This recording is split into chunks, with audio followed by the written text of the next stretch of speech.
Kıymetli arkadaşlar, yani biz 2 seneyi neredeyse dolduracağız inşallah hep beraber.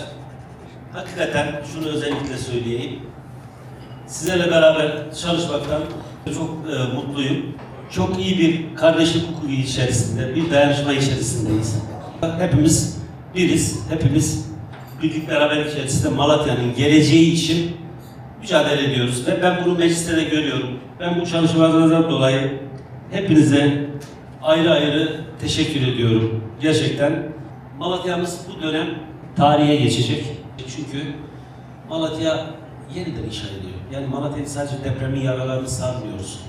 Hakikaten biz geleceğin Malatya'sını inşa ediyoruz. Farkındaysanız Malatya'mıza çok kayda değer güzel projeler olduğunu hepiniz göreceksiniz. Bizim şu anda sadece altyapıya arkadaşlar 35 milyar lira bir yatırım yapıyoruz. 35 milyar çok büyük bir rakam. 20'ye yakın TOKİ'ye taziye yaptırıyoruz.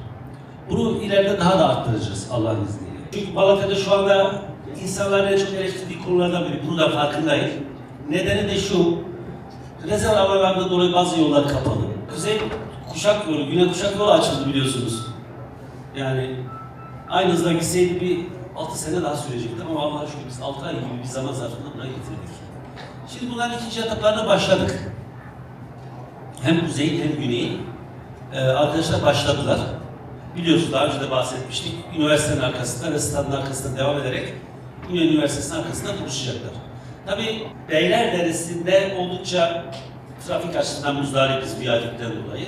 İkinci viyadüğe inşallah başlayacağız ama bir sene de bitmez. 2026 ve 2027 önerek öyle görünüyor. İkizce bitince ne olacak?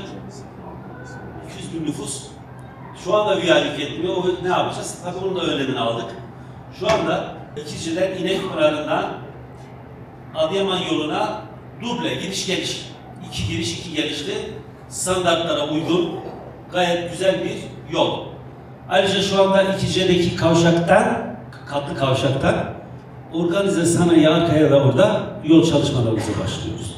Sizlerin desteğiyle çalışıyoruz. Allah'ın izniyle buna inanın, bu dönemi herkes hayırla yad edecek, herkes saygıyla hatırlayacak.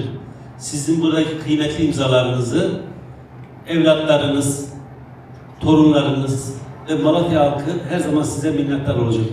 Meyvecilik Araştırma Enstitümüzü Malatya'ya kazandırıyoruz arkadaşlar. Tarım Bakanı dedim, Sayın Bakanı dedim. Biz Tarım İl Müdürlüğü'nün yeri şeydeydi biliyorsunuz bu çevre yolu üzerinde. Meyvecilik Araştırma Enstitümüzü içine Tarım İl Müdürlüğü'nün yerini kuracaklar. Biz de engel olmaz dedik. Biz onun yerine Sivas yoluna bir arazi tahsis ettik. İmarda sizler geçirdiniz, Allah razı olsun. Planını yaptık. Meyvecilik Araştırma Enstitüsü'nü dedim, verin bize. Ne yapacaksın dedi orayı. Dedim orayı Malatya'ya kazandıracağım. Dokunmayacağım dedim. Yeşil olduğu gibi kalacak. Belki de panoramik bir Kayseri Müzesi yapabilirim.